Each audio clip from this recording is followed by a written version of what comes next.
escuchamos.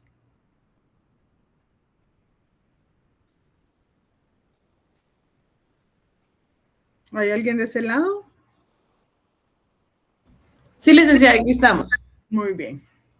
Entonces, ¿se recuerdan cuál fue, en qué parte nos quedamos de la ejecución del presupuesto, en las etapas?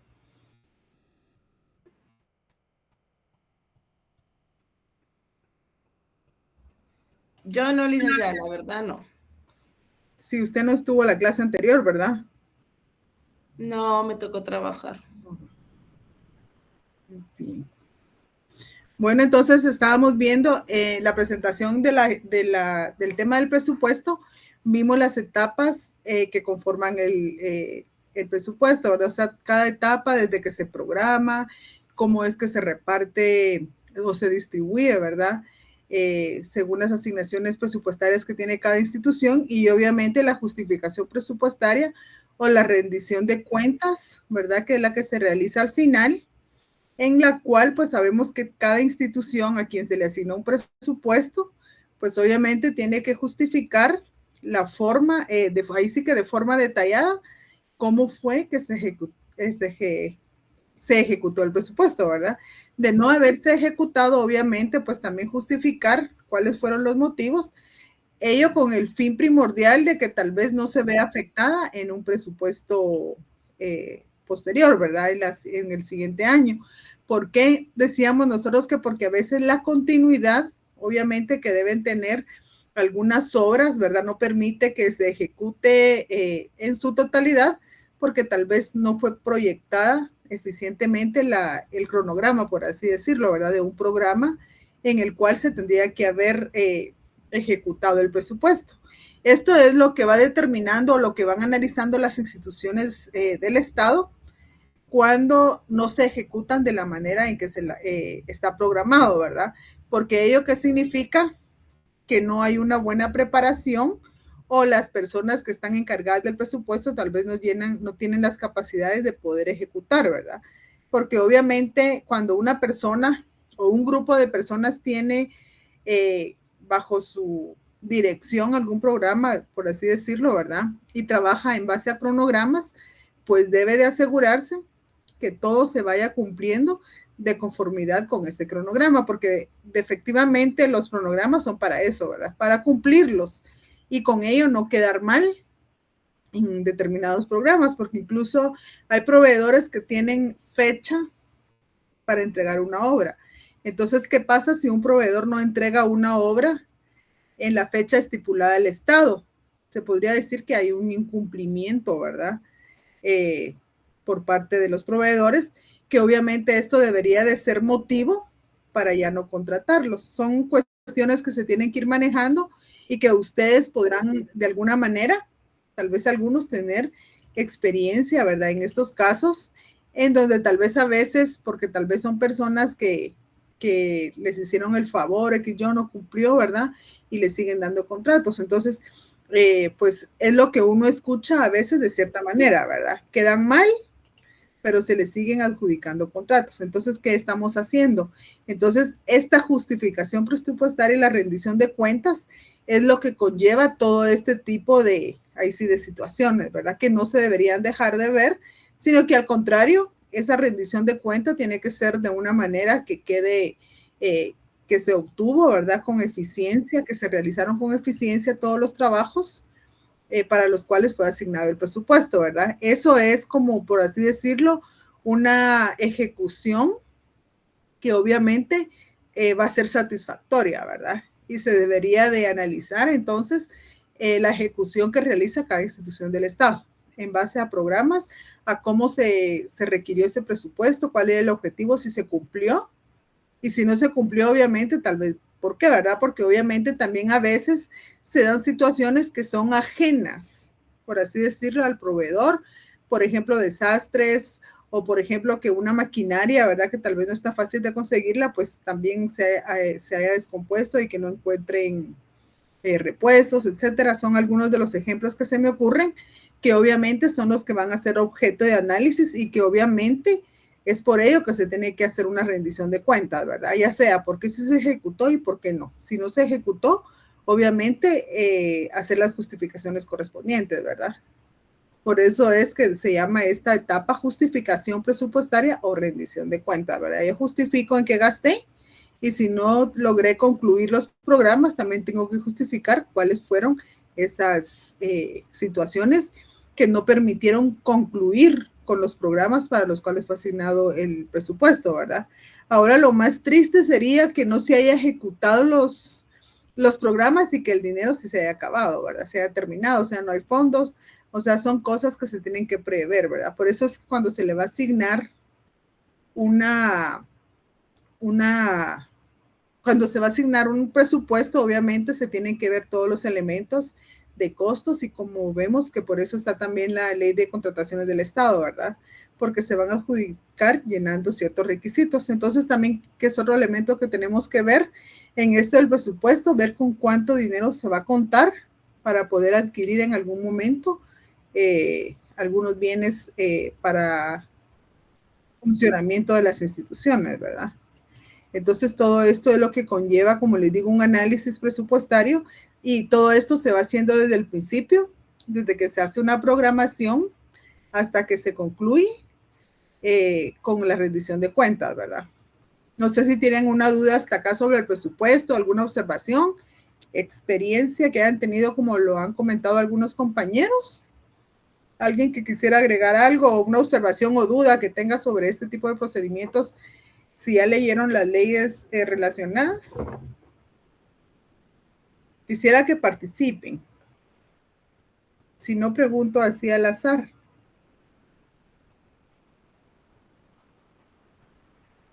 Vamos a ver, María Andrea de León.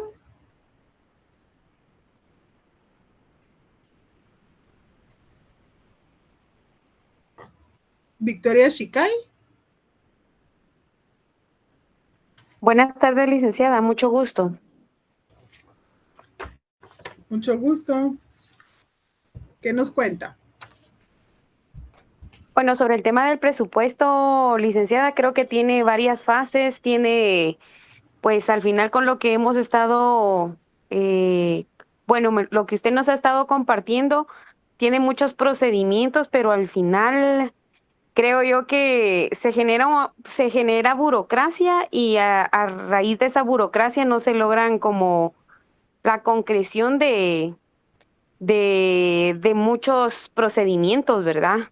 A beneficio siempre de la población. ¿Y alguno de ustedes ha visto, ustedes, por ejemplo, que hayan visto que sí se ve o se refleja el gasto de un presupuesto? Porque no todas las instituciones trabajan de igual manera. En algunas sí se evidencia la inversión.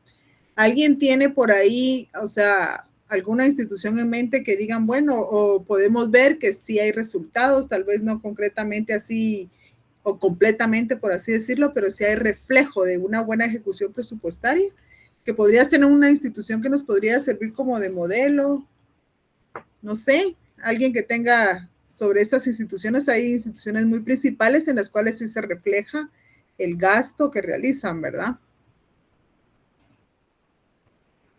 El Ministerio Público, licenciada, porque ¿Por qué? tienen programas que hacen que cada departamento pueda gastar bien su presupuesto. Pero sí, así que sea visible a la población, porque, o sea, por ejemplo, programas de sistema, o sea, sistemas computarizados o modernización, solo son visibles a la gente o a las personas que hacemos uso de eso, ¿verdad? O que vemos que participamos en procesos, en audiencias, pero algo que sea visible a la población. Por ejemplo, nosotros, bueno, vamos a decir, el gobierno hace su publicación con relación a proyectos que se ejecutan, porque a veces quieren rinden cuentas a la población, ¿verdad? Entonces, eso lo hacen por medio de la publicidad que hacen. Pero vamos a ver qué nos dice Victoria.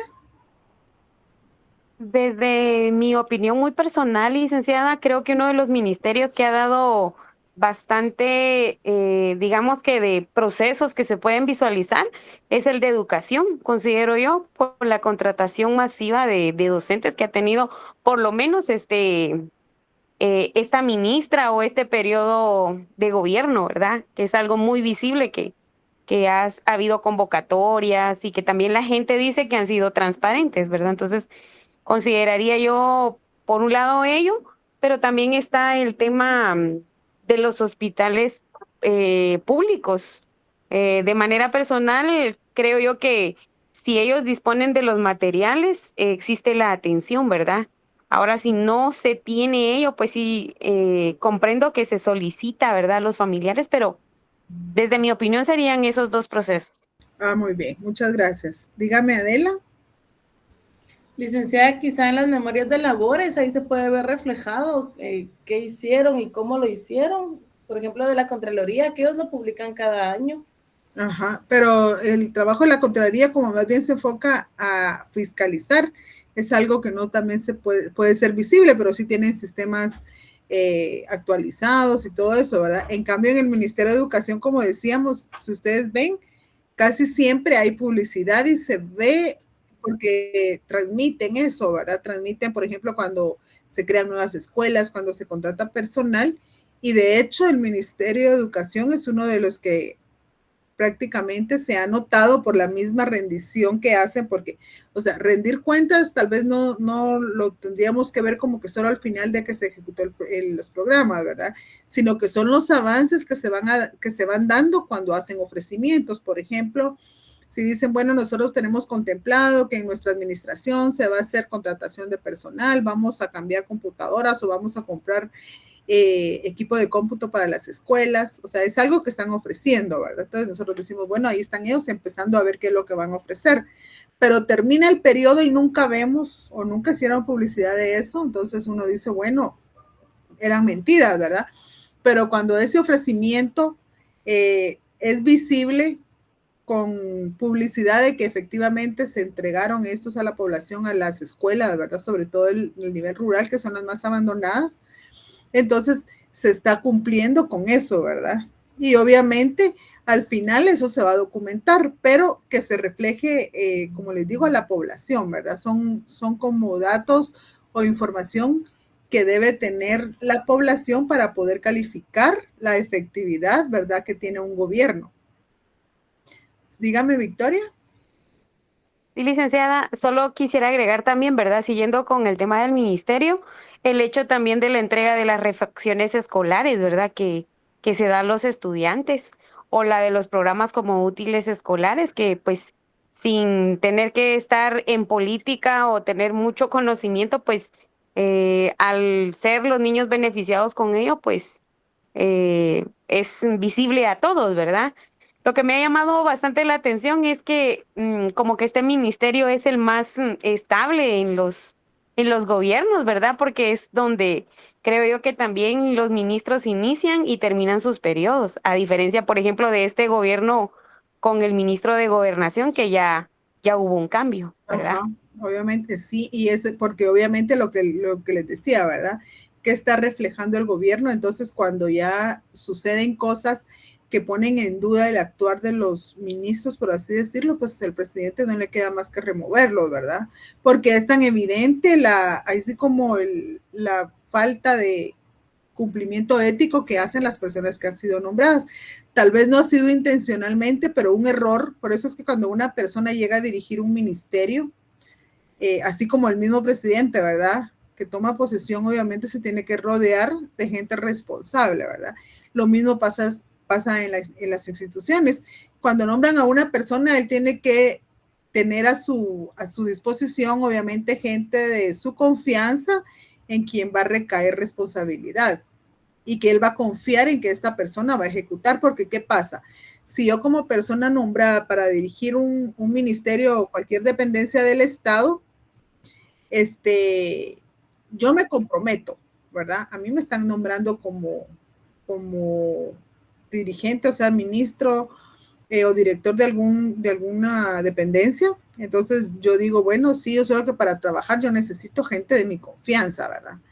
Entonces, ¿Qué pasa cuando personas de abajo, tal vez no el ministro propiamente, pero son personas que tienen puestos, obviamente que dependen de él, ¿verdad? Que los nombra, cometen estos errores, entonces ellos tal vez no directamente han participado en la no ejecución o en los errores cometidos, pero obviamente se ve obligado a renunciar, ¿verdad? Porque dice, bueno, eran personas de mi confianza, entonces si ellos se equivocaron, pues lo más lógico es que yo también me vaya, ¿verdad? Entonces, eso es lo que vemos nosotros cuando hay cambios de ministros, ¿verdad? Que obviamente se incurren en errores y obviamente esto lo que conlleva o trae el panorama que despejan, ¿verdad? Es que no tuvieron a las personas adecuadas para que los pudiera asesorar, ¿verdad? Que es algo muy importante. Entonces, sobre todo cuando se trata de manejar presupuesto. Entonces ya queda duda sobre la administración y obviamente también hay instituciones que son más fuertes y tal vez que no están como tan expuestas a poder incurrir en errores de presupuesto, ¿verdad? ¿Por qué? Porque tal vez no son, el papel que juegan es fundamental para la población y a veces los mismos ministros, por ejemplo, si los ponen a escoger, hay algunos ministerios que son más delicados que otros, ¿verdad? Por ejemplo, si se ponen a pensar en el Ministerio de Comunicaciones, entonces ahí sí hay mucha responsabilidad porque se tienen que adjudicar muchas obras, ¿verdad? Entonces es algo más delicado que cualquiera diría, uy, no, yo ahí tal vez no me metería porque ahí sí mucha responsabilidad, hay que manejar mucha plata, hay que adjudicar, ¿verdad? Proyectos de caminos, etcétera, ¿verdad? Que es así como más político. Entonces, lo mismo podría pasar con el Ministerio de Salud, ¿verdad? Por la compra de medicina y todo, y que ya vieron que últimamente están fiscalizando mucho el sistema de salud y pues por lo que se publica, ¿verdad? Los diputados que hacen estas fiscalizaciones han encontrado muchas deficiencias, ¿verdad? Entonces es así como se va calificando, porque cuando hacen estas fiscalizaciones, que obviamente el Congreso tiene esa facultad para poder hacerlas, entonces es bien difícil que ellos digan que algo está bien, ¿verdad? O que estén conformes con el trabajo que se está realizando. Pero entonces son, como les digo, así por así decirlo, la justificación presupuestaria que se debe tener en cualquier fase de toda la programación que se hace, no precisamente hasta la rendición de cuentas, sino cómo va. Cuando se fiscaliza, se puede tener una rendición de cuentas a corto plazo, a mediano plazo o a largo plazo. ¿Qué quiere decir? Que desde el principio yo puedo estar rindiendo cuentas de cómo van los proyectos, cómo va qué material se está utilizando y finalmente pues el que obviamente lo estipula la ley, ¿verdad? Entonces, con relación a la programación, a las fases del presupuesto, eso sería por el momento. Ahora nos vamos a las clases de presupuesto que obviamente estos son doctrinarios, ¿verdad? Nosotros sabemos que para poder analizar estas clases de presupuesto hay varios estados que obviamente toman diferentes formas de cómo manejar el presupuesto. Entonces, que obviamente para algunos funciona, para otros países no, porque obviamente el sistema de elección popular de las personas que van a tener el control sobre el presupuesto no son iguales en todos los países, ¿verdad? Entonces, hay clases de presupuesto, que está, por ejemplo, el presupuesto único, ¿verdad? Que como decíamos, este es el que se realiza en Guatemala, ¿verdad? ¿Por qué? Porque es un solo documento el que va a tener, obviamente, el carácter de presupuesto y en eso se va a incluir todos los ingresos y egresos del Estado, que obviamente eso se va a realizar luego de recopilar los presupuestos de cada institución del Estado, ¿verdad? Entonces, no es que cada quien se le va a asignar y ahí miran cómo lo toman y ahí cada quien rinde cuentas, ¿verdad? Aquí todo se tiene que unir, tanto para la propuesta como para la rendición de cuentas, ¿verdad? Entonces, imagínense qué gran trabajo el que van a realizar las personas que se encargan de esto en el Ministerio de Finanzas Públicas. A esta clase de presupuesto único también se le denomina como preventivo, ¿verdad? Y obviamente porque este es el que se va a realizar para iniciar antes de que finalice el periodo fiscal, ¿verdad? El ejercicio fiscal. Tiene que ya tenerse listo el presupuesto. Y ya hemos visto cómo es que opera lo del presupuesto, ¿verdad? Si no se ponen de acuerdo o no se aprueba, va a quedar vigente el anterior. Pero es un solo presupuesto para todo el Estado, en el cual se encuentran distribuidas todas las asignaciones presupuestarias, ¿verdad? Y está el presupuesto múltiple, ¿verdad? Que es una definición obviamente doctrinaria, que indica que al ampliarse el campo de acción del Estado, obviamente teniendo funciones económicas, como no se puede obtener en un solo documento, entonces estas se ven en la necesidad de poder como tener otro tipo de presupuesto, ¿verdad? O sea, no solo en un documento, sino que puede ser que puedan dividir los gastos, ¿verdad? No, están, por ejemplo, los gastos, por así decirlo, de ministerios, pero vamos a tener también a otro presupuesto porque obviamente van a haber otras necesidades y se podrían tener como por aparte, ¿verdad? Unas necesidades extras que se podrían dar que no fueron contempladas en el presupuesto. Porque, por ejemplo, en el presupuesto único, sabemos que ahí se va a plasmar todas las necesidades y en eso es lo que se tiene que gastar, ¿verdad? No podemos como crear improvisadamente e incluirlo porque ya fue aprobado y así es como se tienen que ejecutar. En esta clase de presupuesto múltiple, por el contrario, se van a realizar gastos diferentes, ¿verdad?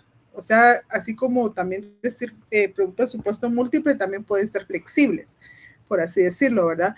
Porque van a dar lugar a nacimiento de gastos diferentes, ¿verdad? Que obviamente no pueden aparecer en el presupuesto único, pero se tiene que dejar como proyectado, por así decirlo, podría ser algunas de las emergencias, ¿verdad? Que aquí en Guatemala sí se incluyen, porque pueden crear algún fondo, las instituciones que obviamente tienen a cargo lidiar o atender emergencias, de poder establecer fondos, ¿verdad? Pero en un presupuesto múltiple podría ser en que se realice otro por aquellas cuestiones que no pueden ser reguladas porque no se sabe para qué se va a necesitar, ¿verdad? Entonces, esto quiere decir que se va a crear conforme a las necesidades que se vayan a realizar. Y están los presupuestos cíclicos, ¿verdad? Que obviamente estos pretenden, estos se van a manejar de acuerdo a la economía del país, ¿verdad? O sea, por ejemplo, si hay dinero que sobra, ¿verdad? Producidos en esos periodos, tienen que ser aprovechados, obviamente, para los periodos en los que no haya dinero, ¿verdad? Entonces, ¿qué pasa? Decimos nosotros que en estos cíclicos más o menos da como la pausa a que puede cambiar, ¿verdad? Entonces, ¿qué digo yo? En Guatemala nosotros tenemos el presupuesto que decimos se ejecuta o no se ejecuta, pero no se puede establecer como quien dice, bueno, vamos a tratar la manera de gastar lo menos posible, solo lo que vamos a utilizar y obviamente el excedente se va a un fondo porque no vaya a ser que después tengamos necesidad y no tengamos el suficiente dinero, ¿verdad? Para poder gastarlo. Entonces, estos cíclicos, eso es lo que cambia, ¿verdad? O sea, esa es la naturaleza, por así decirlo, del concepto de que obviamente los excedentes de un periodo fiscal se van a aprovechar para otros periodos que obviamente pueden estar en crisis, ¿verdad? Entonces, no se pudieron realizar en algún tiempo porque no había dinero, pero ahora sí hay dinero, entonces ahora vamos a aprovechar para poder ejecutar los programas que en tiempo de crisis no podemos ejecutar, ¿verdad? Eso sería como lo más ideal. Está también el presupuesto de caja, ¿verdad? Que obviamente, los ingresos y las erogaciones materializadas son las que efectivamente se van a realizar en ese periodo del tiempo. No se puede, por ejemplo, poner dice, ¿qué fue lo que se gastó? O sea, hay un presupuesto de caja, se va a tener el dinero acá y obviamente solo vamos a ir gastando lo que vamos a necesitar, ¿verdad? Entonces, esto según esta doctrina, esto crea alguna ventaja en ese manejo del dinero, porque ¿qué dice? Aquí está todo el dinero y solo vamos a ir utilizando lo que realmente necesitemos, ¿verdad? Obviamente sin inventar gastos, sueldos, aumentos, etcétera, sino que únicamente los gastos necesarios, ¿verdad? Así adecuadamente. Entonces, obviamente, al finalizar el periodo, se tiene que ver cuánto quedó al cierre, ¿verdad? Al cierre del ejercicio ya no hay nada en qué gastar, entonces ya se rinde una cuenta de lo que sobró, ¿verdad? Y obviamente los ingresos siempre se van a dar, pero no distribuido en instituciones, sino que un solo presupuesto, que obviamente va a ir saliendo para todas las instituciones, pero conforme se vaya gastando. No hay una ejecución adecuada, porque entonces cuando nosotros miramos este concepto, decimos a la larga eso podría funcionar, ¿verdad? Pero acá no, porque aquí sí se le asigna a cada ministerio un presupuesto. Si un ministerio se queda sin dinero porque no pudo, tuvo una emergencia, no puede decirle a otro ministerio, mira, fíjate que no me alcanzó, me podrías dar una parte de tu asignación, ¿verdad? Porque obviamente eso no está permitido en la ley. Entonces, eso es como la desventaja que se podría ver, ¿verdad? Pero como les digo, depende de cada estado, les puede funcionar de alguna manera estos tipos de presupuesto, ¿verdad? Está el presupuesto de competencia, que obviamente decimos que predomina el aspecto jurídico, porque se van a computar los ingresos y las erogaciones materializadas y obviamente comprometidas sin atender el momento en el cual se van a hacer efectivas. Entonces, ¿qué quiere decir esto? Que las cuentas no se van a cerrar al finalizar el año, porque si hay algún programa que queda pendiente, tendría que continuar hasta que se liquide, ¿verdad? No tendría que ser a final de año, ¿verdad? Sino que decimos, bueno, esto no se puede cerrar porque aquí va a seguir, se tiene que cumplir con el programa, ¿verdad? Pero acá no se puede realizar. Entonces, por ejemplo, el ejercicio prácticamente lleva más de un año, una obra que puede tardar 2 años o de repente 3, pero ¿qué pasa cuando hay cambio de gobierno? Esto se vuelve un problema en nuestro país, ¿verdad? Entonces, ese presupuesto de competencia, eso es lo que significaría que ese presupuesto debería de estar como habilitado para que en los casos en alguna institución pues no haya terminado la obra, ¿verdad? Rinda cuentas hasta que haya sido terminada si se tardó más del año. Entonces, esta es otra desventaja que nosotros vemos y obviamente después de analizar cada programa, cada tipo de presupuesto, entonces uno se va a quedar con la duda de cuál sería la forma más adecuada en que se podría operar acá. Pero vemos nosotros entonces que para la elaboración de este tipo de presupuestos tal vez ya no se podría cambiar porque hay muchos aspectos políticos que van a autorizar, por así decirlo, un cambio, ¿verdad? En el presupuesto, que obviamente los mismos legisladores tendrían que ver la viabilidad de cambiar la forma de presupuesto, ¿verdad? Que se ve bien difícil. Está también el presupuesto por programa, que es similar a de competencia, porque obviamente las asignaciones presupuestarias se van a realizar también en función a los planes y a los programas de gobierno, ¿verdad? Para un periodo determinado, pero que en sí se pueda fijar un tiempo, por así decirlo, que el presupuesto tal vez no sea para un año, sino que sea para más años, ¿verdad? Que el presupuesto que se aprueba no debería de ser para un año, sino que trataría de ser, por así decirlo, un presupuesto de 3 años o lo que dure el gobierno, ¿verdad ustedes? Para poder cumplir con todos los programas que se realizan y que obviamente pues llevan más de un año, ¿verdad? Este es el objeto de esta clase de presupuestos por programa, en que los planes se van a incorporar en el presupuesto, pero si no se cumplen en tiempo, ¿verdad? Se tendría que ver qué es más conveniente para el Estado de Guatemala. No sé si tienen alguna duda con relación a estos. En Guatemala se maneja por programa, ¿verdad? Obviamente los programas que van a realizar o se van a crear no tienen que pasar de un año, ¿verdad?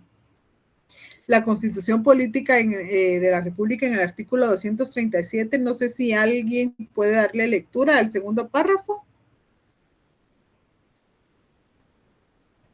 ¿Algún voluntario por ahí?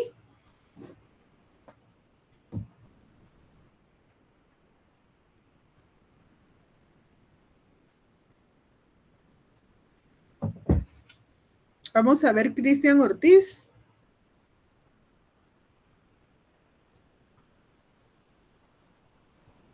Permítame, licenciada, que lo que pasa es que todavía no he podido salir de mi trabajo, solo puse la clase acá. Ah, muy bien. A ver, Dalila González.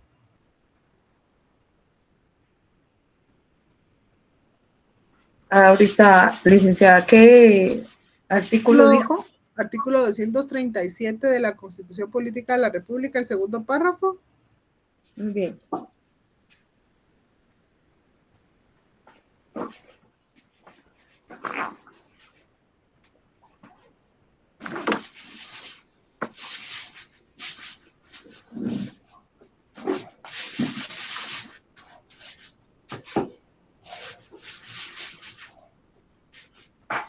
O alguien que lo tenga a la mano de todos los que están conectados.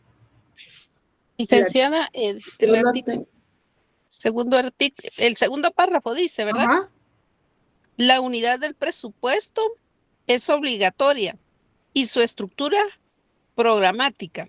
Todos los ingresos del Estado constituyen un fondo común, indivisible, destinado exclusivamente a cubrir sus egresos.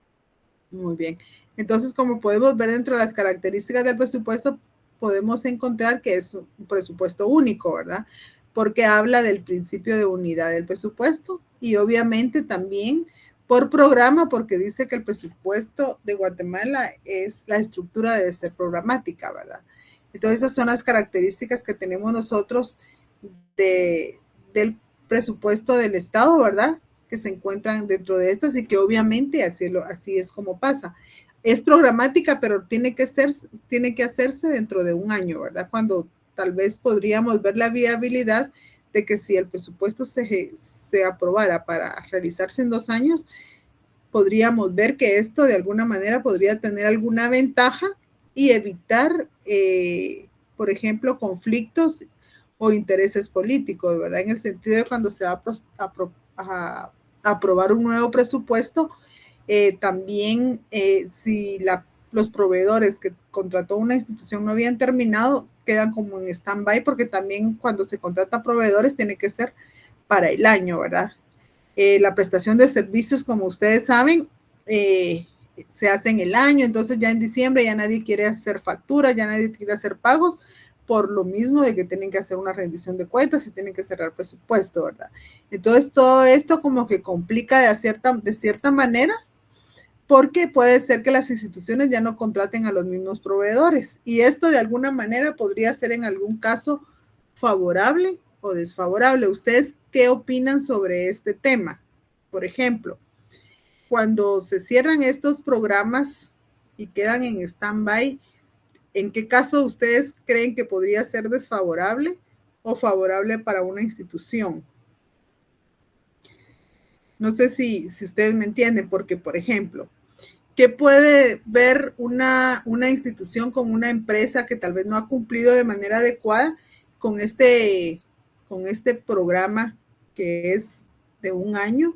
Vemos nosotros entonces que hay una ventaja porque decimos, bueno, no concluyó, damos por concluido hasta acá al proveedor y mejor en el otro año para seguir con el presupuesto, voy a contratar a alguien que tal vez me responda mejor, ¿verdad? Y ahora si el proveedor obviamente está ejecutando, ¿verdad? Pero como les digo, que ya los programas tienen que estar previamente establecidos con un cronograma que tendría que haber terminado en el año, ¿verdad? Antes de cerrar el ejercicio fiscal. Y es lo que muchas veces los proveedores es a lo que le tienen que ir apuntando, por así decirlo, ¿verdad? Bueno, tenemos que terminar este año porque si no, ya no nos van a dar más obras. Ese sería el objetivo principal de que en Guatemala una de las ventajas que sea para un año es ¿verdad?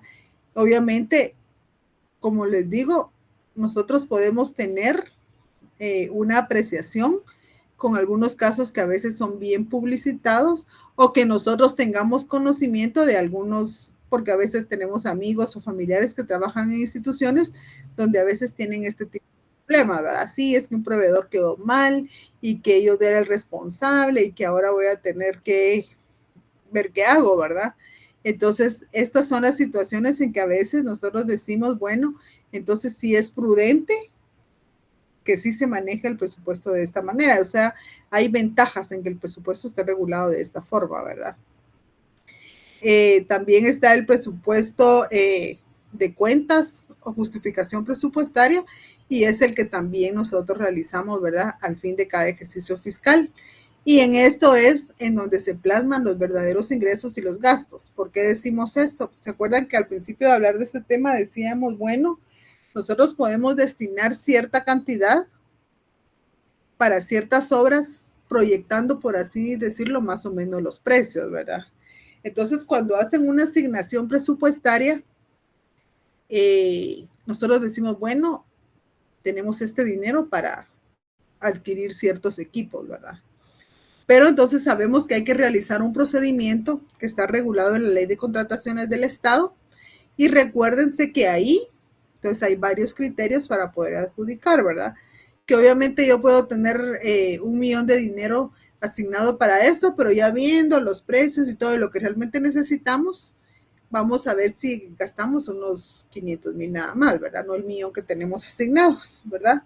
Entonces, pero como eso fue programado, fue proyectado, por así decirlo, en este presupuesto de cuentas o justificación presupuestaria, ya hubo una programación, una asignación, pero en la rendición de cuentas, entonces lo que se va a pasar en este tipo de presupuesto es que obviamente se va a hacer esa rendición de cuentas, y entonces ya vamos a ver qué fue lo que realmente se gastó, si hubo necesidad de gastarse o no.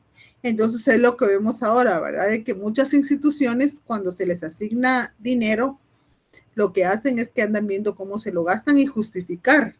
Y no sé si alguien ha tenido la experiencia, pero en algunos casos podría decirse que, bueno, tenemos que decir que fueron para capacitación y la cosa es gastarnos el dinero, ¿verdad? ¿Por qué? Por el temor a que si no se lo gastan, después ya no les dan. Cuando lo más lógico y lo más conveniente hubiera sido decir, bueno, a mí sí me asignó eso, pero realmente lo único que gasté fue esto, ¿verdad? Sobró. Eso debería de verse como una eficiencia en los gastos, ¿verdad? No en decir me lo gasté, sino que realmente decir, sí, esto fue lo que yo tenía asignado, porque obviamente tenemos que tener esa comodidad de disponer del dinero, pero ello no es como gastárnoslo necesariamente, ¿verdad? Es como cuando nosotros como padres le damos dinero a nuestros hijos, ¿verdad? Yo le digo a mi hija, mira, tené, vas a irte no sé, tal vez quieres salir con sus amigas, ¿verdad? Te voy a dar 500 quetzales, mi hija, pero es para que tú tengas, si te dan ganas de algo, te lo comas, si tenés ganas de comprar algo, pero no así como que, ay, me dio 500 y la cosa es llegar sin nada a la casa, ¿verdad? Porque si no me lo gasto, a la próxima no me da más, no, hay que tener como una prevención, ¿verdad? Porque decir, bueno, miren, solo me gasté 100, vaya, guardar los 400 para la próxima vez que salgas, ¿verdad? Entonces, así es. ¿Por qué? Porque puede ser que después no haya dinero, ¿verdad? Entonces, yo creo que una de estas serían las formas de operar, ¿verdad? Bueno, hay que guardarlo porque no va a ser que después no haya dinero, mi amor. Así le digo yo a mi hija, ¿verdad? Si después no tengo, entonces mejor guarda eso, porque si alguna vez querés salir otra vez con tus amiguitas y yo no tengo, entonces yo voy a tener dinero guardado ahí. Pero ¿qué pasa? Si te lo gastas todo, puede ser que después yo ya no tenga, entonces lo siento, pero no hay, ¿verdad? Entonces ya uno ya no puede arreglar situaciones, ¿verdad? Lo mismo debe pasar en este tipo de presupuesto, ¿verdad? Me dieron tanto, pero yo realmente lo que gasté esto, y esto debería, como les digo, verse como algo positivo, ¿verdad? Y obviamente como una ventaja para poder guardar para más adelante. Pero eso es lo que les digo yo, que muchas veces no pasa, ¿verdad? Y no es que todas las instituciones lo hagan. Ahora hay unas formas de control de ese presupuesto. Entonces, esto obviamente también es doctrinario, ¿verdad? Y obviamente es como real o realista, por así decirlo, porque en estas formas de control presupuestario tenemos 3, que es el control administrativo, el control parlamentario y el control técnico financiero. Ahora vamos a ver quiénes son los que ejercen en cada control, ¿verdad? Entonces, cuando hablamos del control administrativo, obviamente ese es el que lo va a realizar la propia administración pública, ¿verdad? Porque obviamente van a participar todas las instituciones, todas ellas son las que van a hablar precisamente o van a plasmar en un documento cuáles son las necesidades. Ese es el control administrativo que va a tener, ¿verdad? Entonces, por ejemplo, también mucho tiene que ver porque obviamente cada institución siempre va a tener alguna duda y a quién se va a dirigir. Entonces ya sabemos que para eso tiene que existir algunas dependencias que van a asesorar, ¿verdad? Y para ello está la Tesorería de la Nación y la Dirección de Contabilidad del Estado, entre otras, ¿verdad? O sea, primero llaman a finanzas si tienen duda, por ejemplo, una persona es contratada en una institución, le dicen, bueno, usted va a trabajar acá, tal vez apoyando al gerente de la administración financiera o depende del nombre que tenga en cada institución, ¿verdad? A veces son gerencias, dirección financiera. Entonces, una persona entra y dice, tú vas a apoyar aquí en el presupuesto, pero mira, necesito que me averigües porque aquí tengo una duda sobre qué presupuesto. Entonces, ¿qué hace la persona? Obviamente sabe que a donde tiene que llamar es a finanzas públicas y se puede ir de persona en persona preguntando la duda que tiene hasta que llegan con la dependencia encargada de dar el asesoramiento necesario, ¿verdad? Porque a veces tal vez, aunque se entregue un documento de cómo elaborarse, siempre van a surgir dudas. Aquí, esto cómo lo pongo, esto cómo lo consignamos, para que no haya confusión. Entonces, ese control administrativo es el que se realiza en esta fase, ¿verdad? Obviamente para que cuando ya se unifique, ya no haya un como descuadre, por así decirlo. Todos tienen que ir como en la misma sintonía. Por eso es que se tiene que elaborar una matriz que se les va a asignar a cada institución para que elaboren el presupuesto o la programación con esa guía, ¿verdad? Y como les digo, a la hora de una duda, pues entonces ya es decir, bueno, vamos a preguntar, ¿verdad? Para que esto vaya. Entonces el control administrativo, porque van a haber dependencias expertas en el tema que van a guiar a esa formación, ¿verdad? Del presupuesto, a esa elaboración del presupuesto y la forma adecuada de consignar las asignaciones presupuestarias, ¿verdad? Y también está el llamado control parlamentario, que también se denomina control político y es el que ejerce el Congreso de la República. ¿Por qué es este control parlamentario? Porque obviamente ellos son los que tienen que aprobar ese presupuesto, ¿verdad? Entonces, obviamente, ellos pueden, por así decirlo, tienen la facultad de modificarlo y como sabemos, esto está en ley, en base al principio de legalidad, ¿verdad? Que obviamente les da esa facultad de modificarlo o aprobarlo, ¿verdad?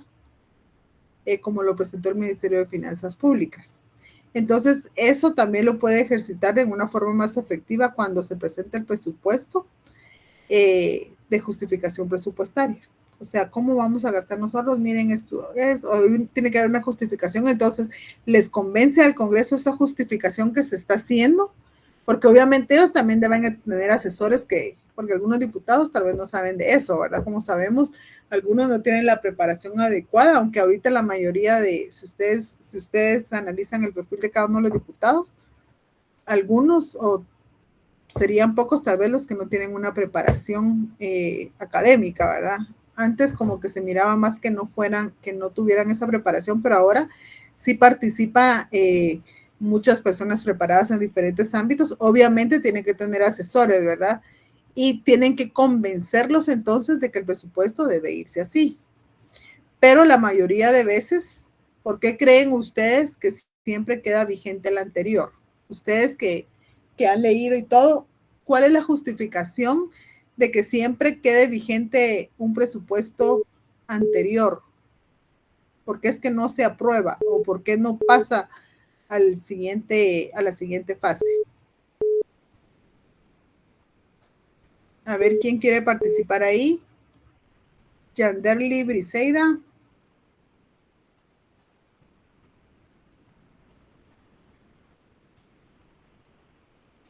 Yo creo que solo yo estoy hablando y no hay nadie de ese lado. No, bien, aquí estamos.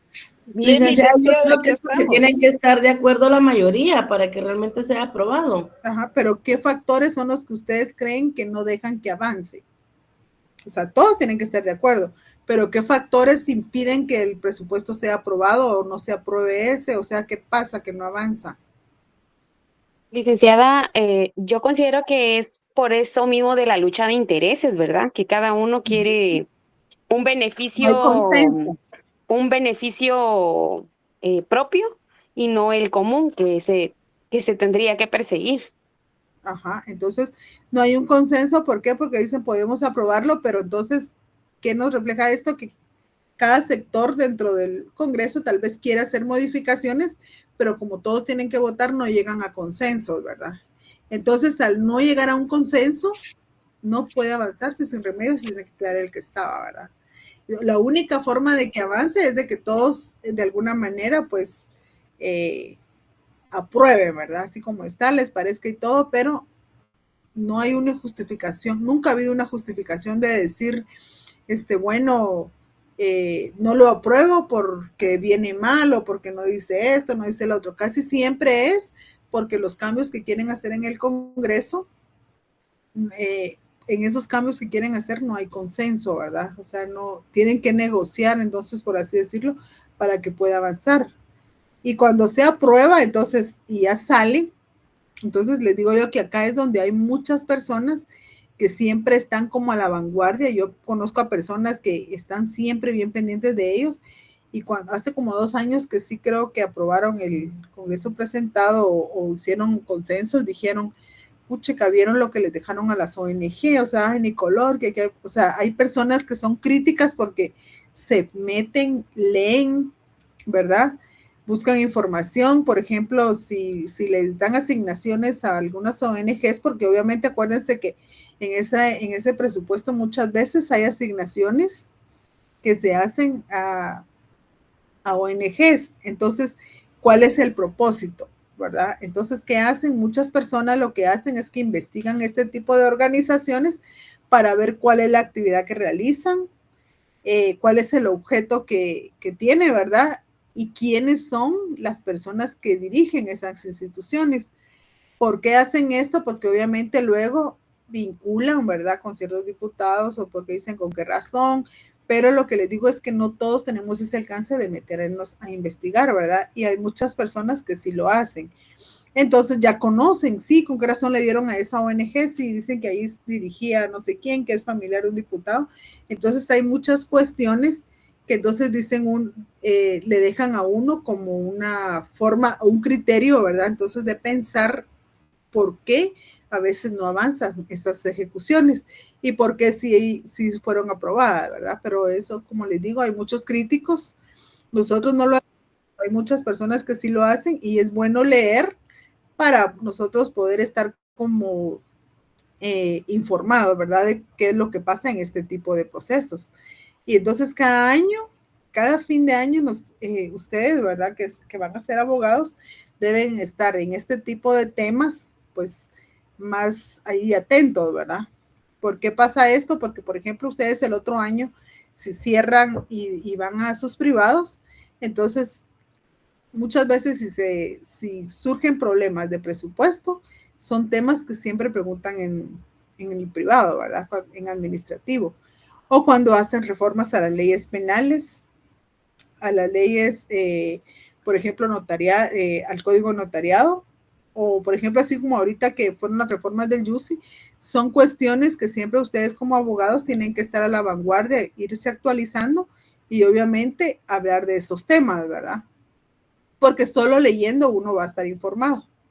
Entonces sabemos entonces que ese control parlamentario, decimos que es el que va a ejecutar el Congreso, ¿verdad? Y entonces ya sabemos por qué a veces no avanza y cuál es la consecuencia de que no avanza, ¿verdad? Que queda vigente el presupuesto del año anterior. Ahora también está el control técnico y financiero, ¿verdad? Que este es el que va a realizar la Contraloría General de Cuentas. Obviamente que lo único que hace la Contraloría es fiscalizar que sí se ha ejecutado, así como fue aprobado por el Congreso, ¿verdad?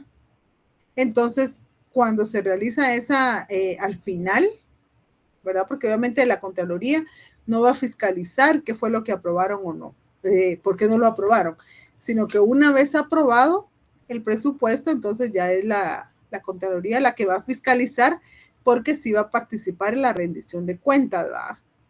Entonces, antes de ser trasladado el presupuesto de cuentas al Congreso, la Contraloría también debe emitir un informe sobre el detalle y la justificación de los ingresos y egresos de las finanzas públicas que presentará el Ejecutivo al Congreso de la República, ¿verdad? Y obviamente eso está entre las funciones del Contralor, ¿verdad? De la Contraloría General de Cuentas. Y obviamente ese informe que va a presentar la Contraloría es el que va a ir acompañado, obviamente, con auditorías, algún informe de qué de si encontraron alguna, ahí sí que algo que no cuadró, ¿verdad? Algunas inconsistencias, entonces todo eso lo tienen que plasmar en un informe que van a presentar, ¿verdad? Que obviamente va a acompañar con el presupuesto, ¿verdad? Entonces, es del presupuesto, esto sería entonces el tema a estudiar, el control del presupuesto, y les voy a subir, ya les subí un documento el día de anoche, no sé si lo leyeron, entonces léanlo porque ese va a ser el material para el examen. Entonces, después de esto, nosotros vamos a ver, a seguir, porque obviamente tenemos que seguir hablando ahorita tenemos 3 clases, ¿verdad? Las que quedan. Son 3 clases las que nos quedan pendientes, entonces vamos a seguir avanzando nosotros ahorita les voy a decir, en base a ese documento que les compartí.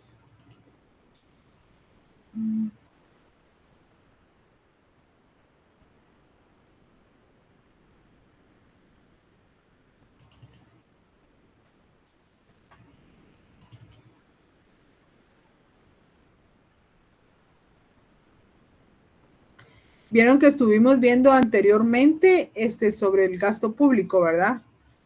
El aumento progresivo del gasto público, qué factores son los que van a determinar el gasto público, porque obviamente sabemos que todo esto no es más que el empleo de los recursos que realiza el Estado, ¿verdad? Pero obviamente hay ciertos elementos que se van a tomar en cuenta para poder distribuir ese gasto público. Entonces, ¿qué es lo que vamos a ver? Entonces, primero se debe saber cuál es el conjunto, ¿verdad? O sea, qué recursos financieros son los que va a contar el Estado para poder emplearlos en el cumplimiento de las funciones que va a realizar el Estado, ¿verdad? Obviamente, la función principal, como sabemos, es satisfacer los servicios públicos a la sociedad. Entonces, muchas veces nosotros, por ejemplo, ¿quién sabe el transporte público a cargo de qué institución está?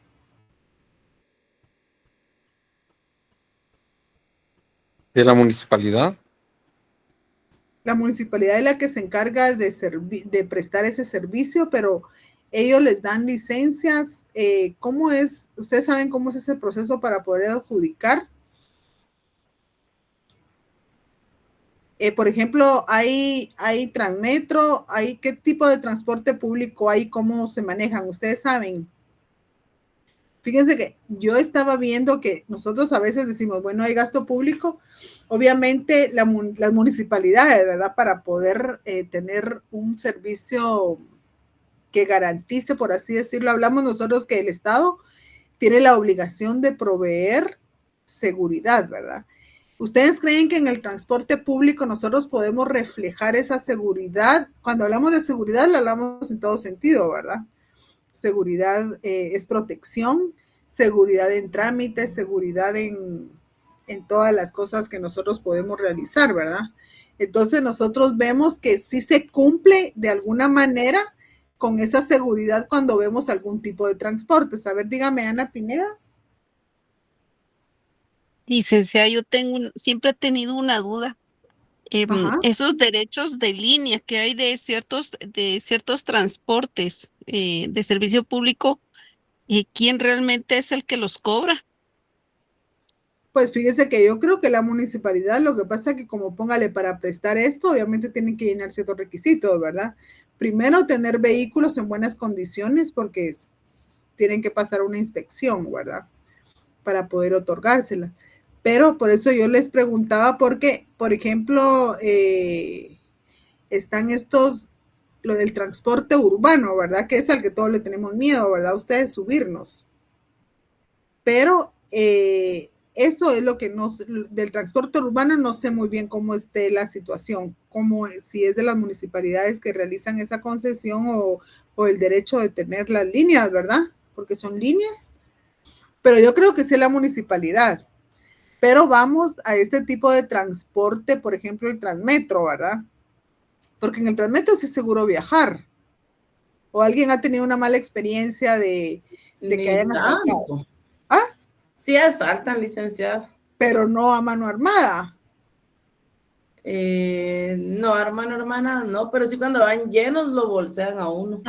Pero por eso le digo yo que uno de bolsear sí, pero no a mano armada, no lo que sí podría pasar en otros ruleteros, ¿verdad? Y yo les digo porque fíjense, pues yo últimamente, porque yo a veces digo, bueno, yo de mi trabajo he estado yendo a unas terapias al IX ahí de Pamplona, a unas terapias que me mandaron por el brazo y desde mi trabajo yo me voy. Y yo, bueno, me iba en Uber, pero a veces esto, los Uber, a veces lo dejan esperando a uno un montón de tiempo y le cancelan y uno tiene, si uno no llega a tiempo a sus terapias, ya va por gusto, ¿verdad? Pero la cuestión es que un día caminé para el Obelisco y dije, bueno, tomar y venía un urbano y yo dije, bueno, pasa por el Trébol, sí, me fui. Y sí iba con miedo, ¿verdad? Porque yo volteé a ver para atrás. Y eso es que no llevaba nada, pues llevaba mi teléfono, nada más y lo del pasaje, pero llevaba mi cartera y así como con miedito, ¿verdad? Pero es lo que le digo yo que nosotros decimos, bueno, qué miedo. Pero dije, bueno, lo voy a hacer, no creo que me pase nada en el nombre de Dios. Y pues me fui y todo, ¿verdad? Entonces, al regreso, me encontré con otra persona que también estaba en las terapias, que ella trabaja en el Hospital San Juan de Dios, ¿verdad? Y le digo yo, mire, ay no, y yo voy a pedir un Uber, ustedes, y me cancelaban, y yo, ay no, y yo tenía que ir luego a mi trabajo, y me dice ella, pero mire, aquí pasa un tubús, que no sé qué, ¿verdad? Yo le dije, yo me voy a ir con usted, le dije, ¿verdad? Porque yo no sabía qué camioneta me llevaba, ahora ya sé, ¿verdad? Pero vamos a qué fácil estaba. Yo dije, yo pagando Uber un montón de veces y hay un tubús que pasa por ahí, por el Pamplona, que cabal la terminal lo deja uno, ¿verdad? Que tal vez es peligroso, pero uno si anda con precaución y todo, por lo menos ese transporte siento que es seguro. Entonces dice uno, sí hay formas de poder aprovechar lo que el Estado nos da, de alguna manera, ¿verdad? Entonces lo que pasa es que muchas veces no sabemos que existen y que están a la mano, obviamente, ¿verdad? Porque imagínense estar gastando uno cuando es todos los días, es un gasto que obviamente uno no está para estar gastando tanto dinero diario, ¿verdad? Entonces vemos que hay personas que tal vez están en peores condiciones que uno y andan exponiéndose o algo, ¿verdad? Entonces yo digo, si esas personas que están en el Congreso tuvieran esa oportunidad de poder lidiar o ver cómo lo hace la gente, tal vez todos los servicios mejorarían, ¿no creen? Yo les cuento otra cosa. Donde yo trabajo había una hija de un diputado, que trabajaba ahí. En pandemia, uno para que lo suspendieran tenía que ir al IX, ¿verdad? Porque si no tenía la constancia del IX, no lo suspendían a uno. Entonces, a puro tubo a los del trabajo tenían que ir al IX, porque no había forma de eso. Pues viene esta compañera y le tocó que ir al IX. Y regresó hablando peste, sí, que el IX, no sé qué, que no sé cuánto, acá, y que se me viste para que mires. Ya fueran los diputados a ver cómo es el servicio en el IX. Porque en el IX es buen servicio, lo que pasa es que como llega mucha gente, a veces la gente no tiene paciencia de esperar, ¿verdad? Y a veces cuando uno más apurado anda, uno siente que no lo atienden bien, ¿verdad? Y otras veces uno llega, por ejemplo, yo hoy tuve cita en el IX a las 8:48 era mi cita y salí bien tarde del trabajo porque tenía que terminar algo y dije, bueno, si no me da tiempo terminar, entonces mejor voy a ir a cambiar mi cita, ¿verdad? Porque obviamente a veces uno tiene que prioridad. Yo dije, si no me da tiempo terminar, entonces yo voy a ir al IX a cambiar mi cita y que me la programé para otro, pero sí, gracias a Dios me dio tiempo, pero ya iba tarde, ¿verdad? Entonces yo salí de ahí de zona 9 y me fui en el Transmetro. Yo uso el Transmetro, me fui en el Transmetro y rapidísimo, ¿verdad? En 10 minutos yo estaba en la Policlínica zona 1, llegué menos cuarto llegué y rapidito, 9 de la mañana ya me estaba atendiendo el doctor y con decirles que a las 10 yo iba para afuera con órdenes de exámenes, fui a servicios contratados, me dieron la medicina, cosa que no es de siempre, ¿verdad? No es de siempre, a veces como que llega mucha gente y uno le toca hacer largas colas, pero hoy sí fue así como que como que a veces pasan cosas para que uno también se sienta bien, porque a veces cuando uno anda mal y uno anda ansioso y le pasan cosas malas, entonces uno se frustra y uno dice, ay, sí, qué mes, ¿verdad? Pero a esto, ¿a qué vamos? A que les digo yo que el Estado presta los servicios y están a la mano de quien los quiera utilizar, ¿verdad? Que a veces nosotros quedamos ir a gastar, obviamente, como les digo, porque a veces no tenemos paciencia y lamentablemente para utilizar los beneficios que nos dé el Estado, los servicios que nos dé el Estado, muchas veces lo único que tenemos que tener es paciencia. Y para tener paciencia, lo que tenemos que hacer nosotros como ciudadanos es no ir a consulta o a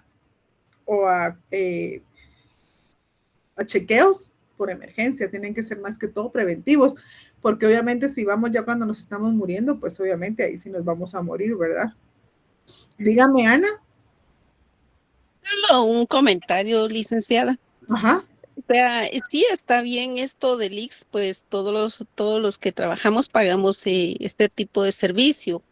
Lo que sí siempre he pensado es que la población de Guatemala ya aumentó, pero las instalaciones de estos hospitales como el IX no han aumentado, siguen siendo los mismos. Entonces ahí creo que es donde está la sobrecarga de la población que necesita atención médica. ¿Y usted se ha ido al IX? ¿Se ha ido al IX? No. Pues muy pocas veces, pero sí me he dado cuenta de esto, pues que sí, lamentablemente es muy tardado el servicio y justo es por eso, porque llega demasiada gente. Entonces siempre he pensado de que deben de ya no solo existir Pamplona, no, Ajá. tiene que haber otro lugar, o sea, ¿por qué? Porque ya la población creció. Exacto. No somos la misma cantidad de habitantes que habían cuando se construyó ese hospital. Ujú. En ese sentido es donde pienso que ahí es donde se ha dormido bastante el gobierno en manejar siempre los mismos edificios, siempre las mismas instalaciones y el que está laborando dentro de estos lugares dicen hay demasiada gente, entonces sí considero que sí es con carácter de urgencia que se habiliten otros lugares que no solo van a brindar mejor atención, va a haber oportunidades de trabajo para muchos que lo necesitan y va a haber hasta tal vez en ubicación puede ser más cómodo para llegar a este tipo de lugares. Exacto. Es lo que considero que deben de siempre considerar dentro de su presupuesto el Muy gobierno. bien. Muy bien, gracias. Ay. Dígame, Adela. Licenciada, con lo del IX quería comentarle que, por ejemplo, parte de mi familia vive en Chimaltenango y allá hará unos 10 años tal vez que el servicio era fatal. Uno llegaba y era eterno. Yo vi a mi hermana un par de veces y era eterno. Pero la comunidad se organizó, fueron, nos amenazaron, palos, piedras, y viera qué bien atienden ahora. Tienen años de tener muy buen servicio. Creo que aquí en la capital lo que nos falta es organización para que el servicio se dé muy bien. Pero fíjense que eso es lo que yo les quiero decir, porque yo sí, hace varios años uso el IX. Yo voy al de la zona 1, ¿verdad? Voy al de la zona 1 a Policlínica y ha mejorado bastante. Las instalaciones están totalmente cambiadas, ahora es más rápido, ahora ya no deja uno el carnet, uno solo lo entrega en la entrada y de ahí a uno ya no lo entrega solo para que le pongan nueva cita. De ahí lo van llamando por las cámaras y luego que pase signos vitales, luego pasa clínica y así.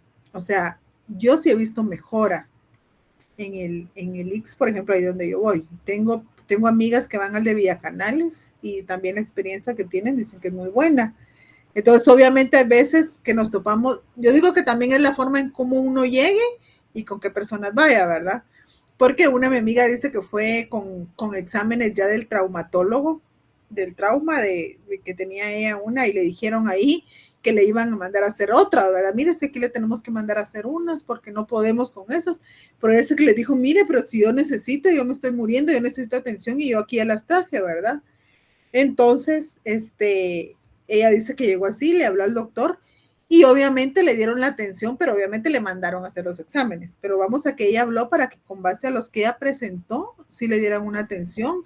Y según dice, bueno, le dijeron, le vamos a aceptar, pero sí se los tenemos que mandar a hacer aquí porque tiene que quedar constancia, ¿verdad? Entonces, miren, yo no sé sí he tenido suerte porque yo, como les digo, yo sí he ido constantemente y he necesitado ahorita, yo empecé con un dolor en el brazo y todo, y rapidito me mandaron a hacer resonancia magnética, todo así fue bien rápido, ya estoy en terapias, con decirles que fui 2 meses, que tenía que ir martes y jueves a piscina ahí en el hospital de rehabilitación, y me encantó porque yo dije, ay no, vamos a ir y saber con cuánta gente, pero sí hacen una inspección física antes, que hasta los pies le revisan a uno para ver si uno tiene hongos, si no, no lo dejan entrar. O sea, y el día que uno va a esas instalaciones, a la gimnasia en piscina, sí hay diferentes hidromasajes, ¿verdad? De las extremidades superiores, si es de la columna o si son extremidades inferiores, en diferente, pero ahí están las encargadas viendo que las personas se bañen antes de entrarse a las piscinas. Y por ejemplo, yo miro que alguien salió, no, usted solo entró y se echó agua, necesito que se lave bien el cabello con shampoo y todo antes de entrar a la piscina. O sea, la regresan y como ahí donde uno se está bañando sale si ahí sale jabón o no, ¿verdad? Dicen, no, usted no se echó jabón, por favor, necesito que se laven bien el pelo porque van a entrar a la piscina y la gorra tienen que llevar para no dejar cabello. Entonces, sí es un sistema de higiene bien controlado que tienen. Entonces, vieran yo cómo he mejorado mis terapias, entonces yo digo, puchica, de veras, y en el trabajo varias no iban al IX, ahorita un montón ya están yendo, pues voy yo también. Entonces, como les digo, no sé si he tenido suerte, pero yo sí doy fe de que se ha mejorado el IX bastante, ¿verdad? No sé, ¿alguien más? Victoria Shikai. Gracias, licenciada. Fíjese que yo también considero que el tema de la agilidad o la lentitud en el servicio que presta el ICS se debe también a eso que decía al inicio, ¿verdad? Los procesos burocráticos, porque para ser proveedor del seguro social se tiene que pasar en ciertos procesos y también cumplir ciertos requisitos que no cualquier proveedor puede cumplir. Entonces, de forma muy personal, yo ahora tengo un servicio contratado que ya tengo como mes y medio de estar esperando, pero es porque se supone que no hay proveedor. Pero Exacto. yo lo relaciono con ello, ¿verdad? Porque hay otros procesos, pues sí son rápidos, pero en ese sentido yo considero que sí influye también como la parte legal o todos los requisitos y los procesos que se tienen que cumplir. Muy bien, agradezco su observación. Ana Pineda tenía la mano levantada también. Sí, licenciada.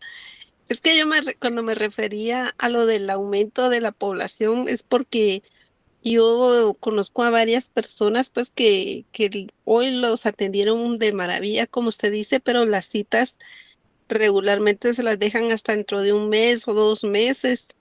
Y ya tuve un caso de una persona que le dijeron, usted tiene cita dentro de un mes y medio y a la semana la persona murió, ¿verdad? Entonces, Sí. son situaciones, ¿verdad? Mire, eso es lo que le digo yo, que uno debe ir preventivamente, porque obviamente si uno tiene algo y en el IX le dejan, uno mismo dice, yo no me voy a esperar a que el IX me haga ese examen, mejor voy yo. Porque bromeando dice uno, porque si voy a cuando me dejen el IX, ustedes van a tener que decir que ya me morí. Son bromas que uno hace a veces, ¿verdad?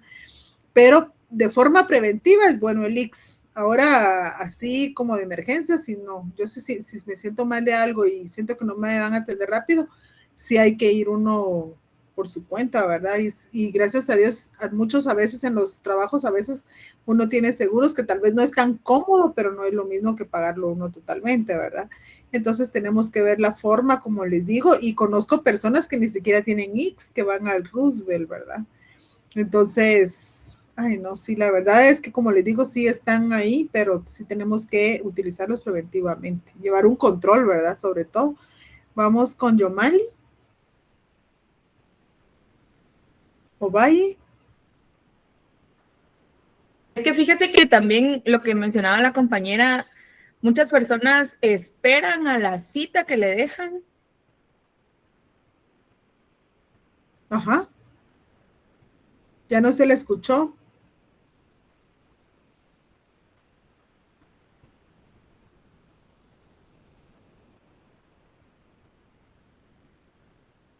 Ya no se le escuchó. ¿Sí me escucha?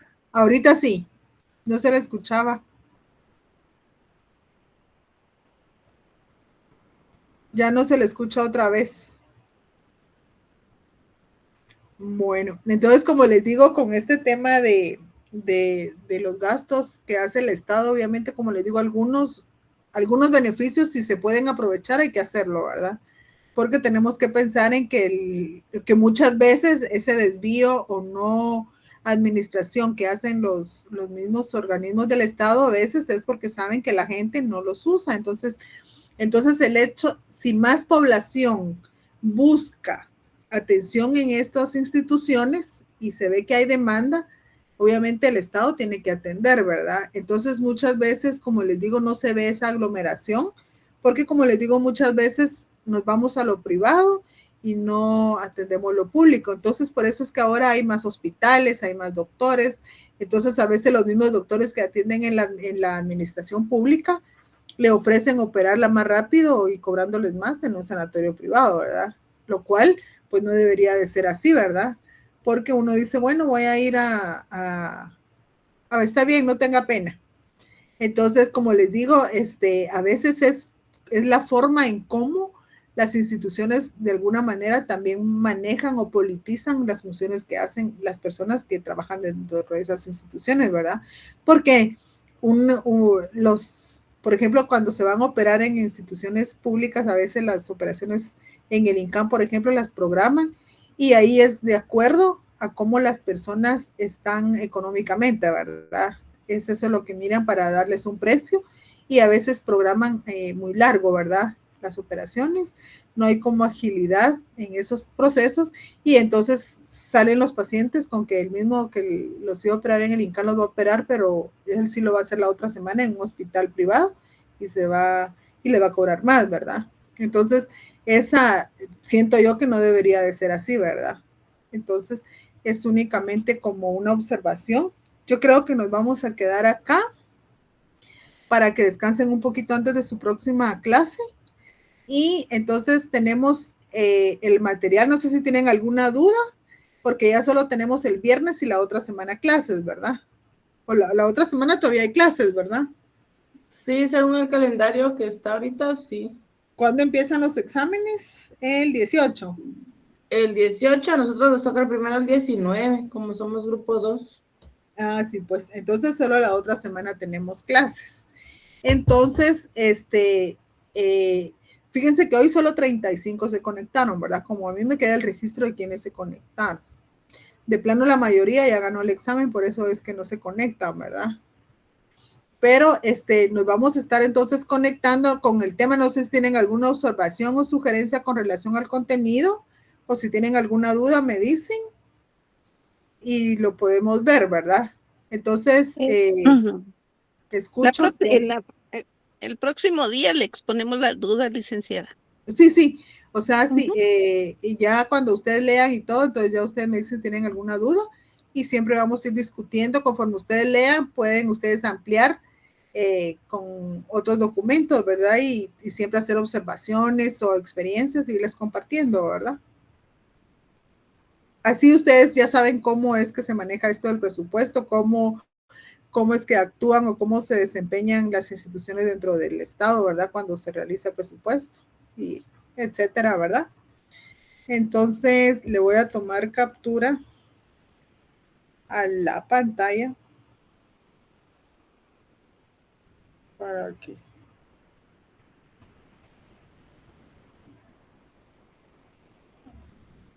ahí estamos. Vamos a ver cómo sale esto.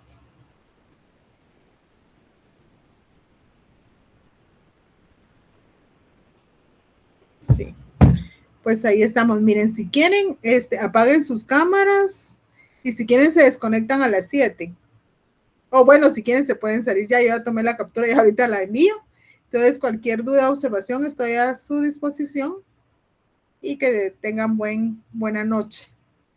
Gracias, licenciada. Bendiciones. Buenas Buenas noches. noches. Feliz noche. Buenas noches, licenciada. Buenas Gracias. noches. Feliz noche, Lick. Feliz noche. Buenas noches, licenciada y Feliz compañeros. noche.